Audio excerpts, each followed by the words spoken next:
Breaking news out of Chicago. The Bears are making big moves ahead of their Week 1 showdown with the Minnesota Vikings. Major roster updates, surprise tryouts, and a flurry of activity at Halas Hall. This could reshape the team's depth chart in ways fans didn't see coming. Stay locked in, because what I'm about to share might just change how you see the Bears heading into Monday Night Football. The Chicago Bears are staying aggressive before their season opener, bringing in a total of 11 players for tryouts at Halas Hall. Yes, you heard that right, 11 new faces working out for a chance to land a role with the team.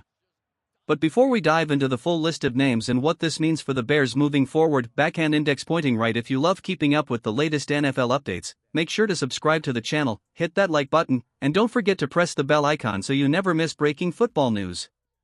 Backhand index pointing left now, back to Chicago. On Thursday, September 4th, during the Bears' off day, the front office wasted no time evaluating fresh talent.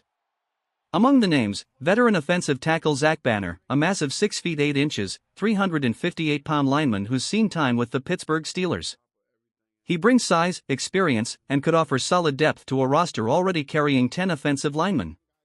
Other workouts included edge rusher Isaiah Foskey from the Saints, Myles, Dallis Flowers, Wesley French, Hayden Harris, Trey Hill, Curtis Jacobs, Alex Johnson, Deantre Price, and A.J. Woods. That's a wide-ranging group of players across multiple positions, showing the Bears are leaving no stone unturned. The message here is clear: Chicago is committed to building depth and competition, making sure this roster is as strong as possible before clashing with Minnesota under the Monday night lights. The Bears aren't just testing the waters with these tryouts, they're building safety nets and looking for hidden gems. Take Zach Banner, for example. While most see him strictly as an offensive tackle, his size and strength make you wonder if he could even line up inside as a defensive tackle in certain situations. He's a veteran presence who's already been through the grind: 30 games played, 2 starts, 6 sacks allowed, 22 pressures, and just 2 penalties. Not superstar numbers, but enough experience to provide valuable depth if the Bears need someone to step in quickly. But here's where things get interesting: Isaiah Foskey. Drafted 40th overall by the New Orleans Saints in 2023, Foskey's resume is hard to ignore. At 6 feet 5 inches and 270 pounds, he was a force at Notre Dame: 97 tackles, 22 sacks, 7 forced fumbles, and 3 recoveries in his final 2 seasons. Those aren't just numbers, that's production that screams potential. Chicago needs edge depth, and Foskey could be the exact type of high-upside addition that pays off big. And the Bears didn't stop there. They also looked at Myles, a towering defensive end at 6 feet 6 inches and 278 pounds. Cole played his college ball at Texas Tech and spent a year with the Jaguars, seeing action in 8 games and recording 8 tackles. Not eye-popping stats, but his frame and athleticism make him a project worth monitoring. The message is crystal clear: the Bears want size and power on the edge. They're looking to rebuild that old-school identity, the kind of front that once earned the nickname Monsters of the Midway. The Bears aren't making these moves for show, they're plugging real gaps. With Austin Booker sidelined for the next 4 weeks, the team needs someone to step into that 4th defensive edge role. Depth on the line is non-negotiable in this league, and Chicago is making sure they don't get caught short-handed. But the front office isn't stopping at the line. They're also preparing for potential issues in the secondary, especially with Josh Blackwell's injury lingering. That's why they brought in Dallis Flowers, a 28-year-old defensive back with good length at 6 feet 1 inch and nearly 200 pounds. Flowers has spent his entire 3-year career with the Colts, playing in 23 games and racking up 38 tackles, 3 pass breakups, a forced fumble, and a recovery. He's physical, he's experienced, and he could also contribute immediately on special teams if Blackwell ends up missing extended time. From there, the Bears shifted focus back to the trenches. Enter Wesley French, a center with solid NFL snaps under his belt. At 6 feet 4 inches and 307 pounds, French played all 17 games for the Colts last season, including 3 starts. While he's bounced around practice squads in the past, his recent experience makes him a valuable depth option at a position where consistency is critical.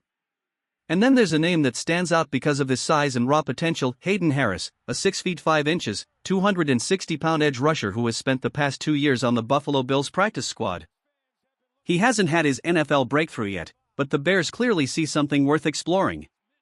The bottom line: Chicago is leaving no position unchecked. From the defensive front to the secondary, they're stacking contingency plans, making sure this roster can weather whatever comes their way. The Bears' search for impact players doesn't stop with the defensive front. At just 25 years old, Hayden Harris still brings that rare edge frame the team has been targeting: long, strong, and built to disrupt opposing quarterbacks. He's one of those names you circle as a developmental project with the potential to grow into a real contributor over time. On the offensive line side, the Bears also worked out Trey, a versatile interior lineman who's already logged meaningful NFL snaps. At 6 feet 4 inches and 319 pounds, Hill has 3 years of league experience, suiting up in 25 games and making 3 starts all during his stint with the Cincinnati Bengals. Most recently with the Packers, he offers the kind of veteran reliability you want as insurance on the line. Moves like these send a clear message: Chicago isn't standing still. They're staying aggressive, scanning every corner of the league for players who can bring toughness, depth, and stability to this roster. And as the season opener draws closer, the competition is heating up at nearly every position group.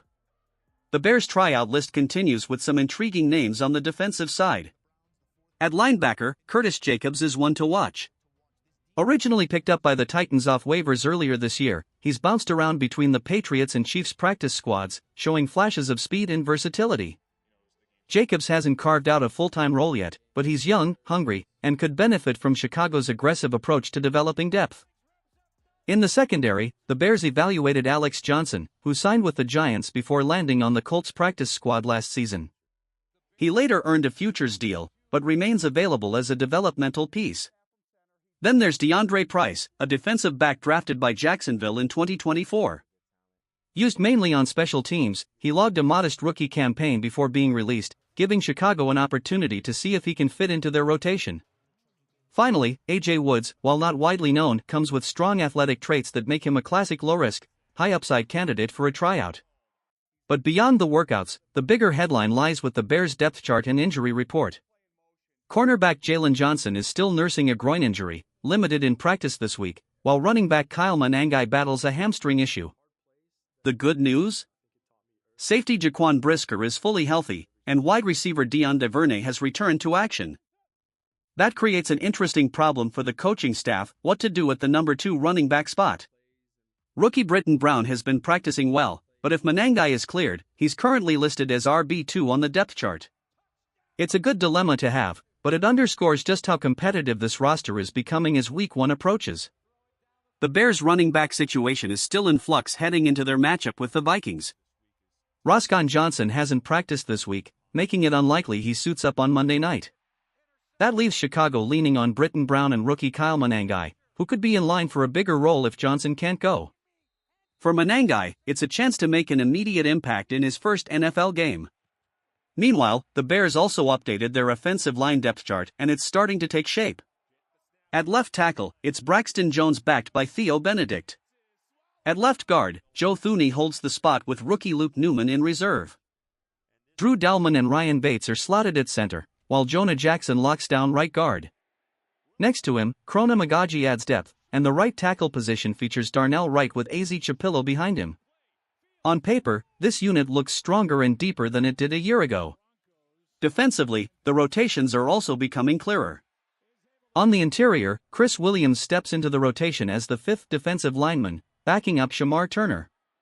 At linebacker, rookie Ruben Hippolyte is in line to see more snaps if TJ Edwards can't go, an exciting opportunity for the Maryland product to prove himself early. In the secondary, Jaylon Johnson is expected to start despite managing a groin injury. Tariq Stevenson lines up opposite him, while Kyler Gordon rotates in at nickel. Josh Blackwell and Nick McLeod provide additional depth, and with Jaquan Brisker fully healthy again, he'll lead the safety group alongside Eddie Jackson. Bottom line, the Bears roster is starting to settle, injuries are clearing up, and the team looks far more prepared heading into this primetime battle with Minnesota. If depth wins games over the course of a season, Chicago is positioning itself well for the long run.